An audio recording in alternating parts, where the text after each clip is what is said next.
Hi guys, it's ASBYT and welcome back to a brand new video. Now, it may seem like CES 2019 was quite a long time ago now, even though it was only really a couple of weeks. And yes, I've done a couple of different videos since. Before I can put my heart and soul into the rest of the year and new products, I have to finish talking about CES 2019, including everything new from Samsung and wrapping up everything else that was there, the good, the bad, the weird, and the wonderful. So without further ado, let's get straight to it.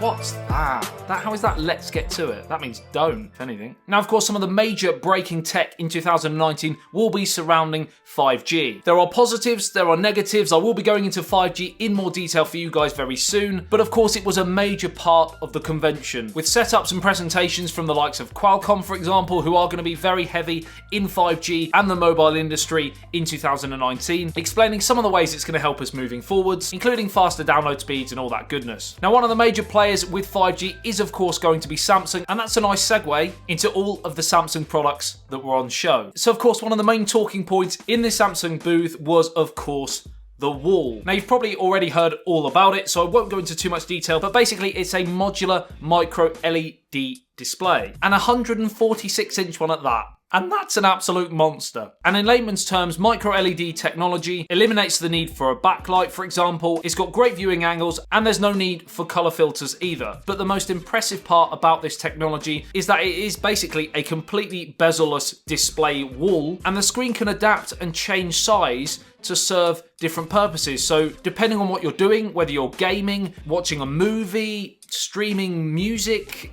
watching a concert, you can change the display size, the ratio, so you can go 16:9, you can go 1:1 if you want a square, because of course it's modular. And by modular, the actual whole display is built up of mini squares. So you would be able to, in theory, buy 1, 2, 3, 10, and be able to make your own display in the kind of shape that you want. And there's one main square that all the other ones kind of connect to. When I actually first saw the display, I was quite taken aback by just how bright and vibrant and just impressive it was. And of course, half of that is down to the sheer size of it, but also the quality of the display. Now, in real everyday use, not many people in the world are going to have one, certainly at that size, mainly due to size of your house, but also the sheer price of it. But I don't think that was really the point. It's to show what can be done, what's available in terms of technology and the future, because certainly modular micro LED, in my opinion, has a big future. Maybe not in 2019, but certainly going into the 20s. Also in the Samsung booth, they showcased 8K displays, which again looked absolutely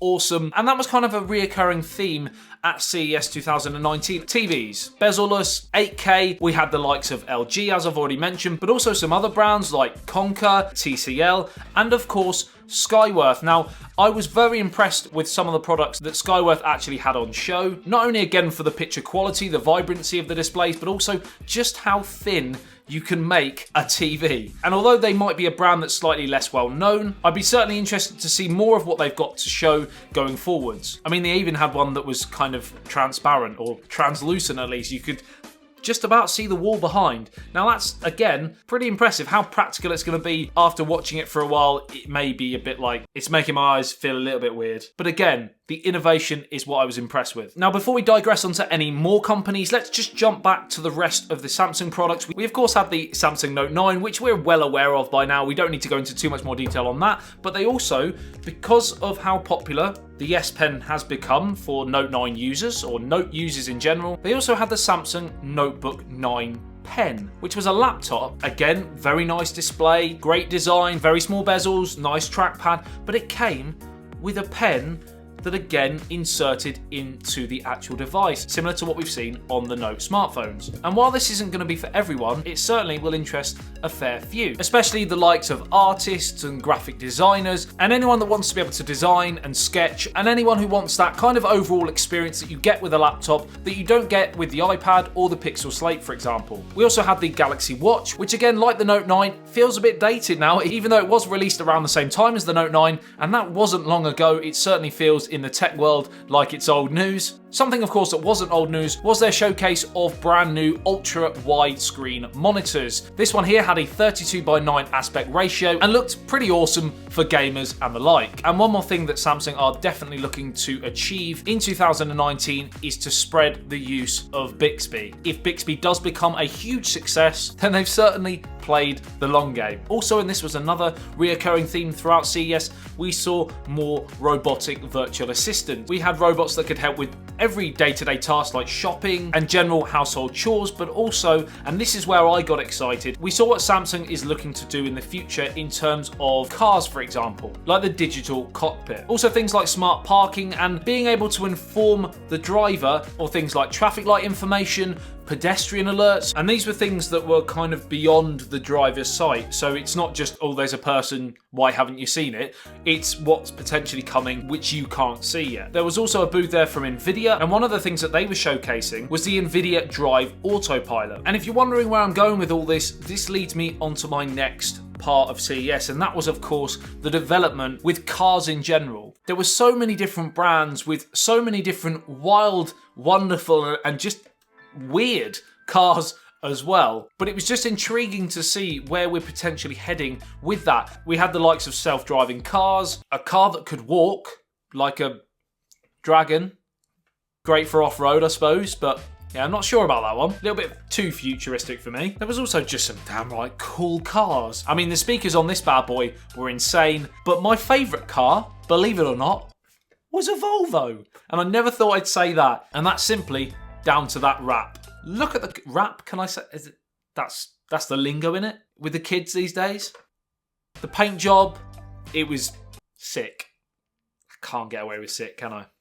If you watch my videos, carbon fibre and space grey, I mean Volvo, if you're watching, I'd gladly take it off your hands. That's all I'm saying. And my final, don't know why that happened with my voice. And the final thing I saw at CES 2019 to do with transport was, of course, a boat.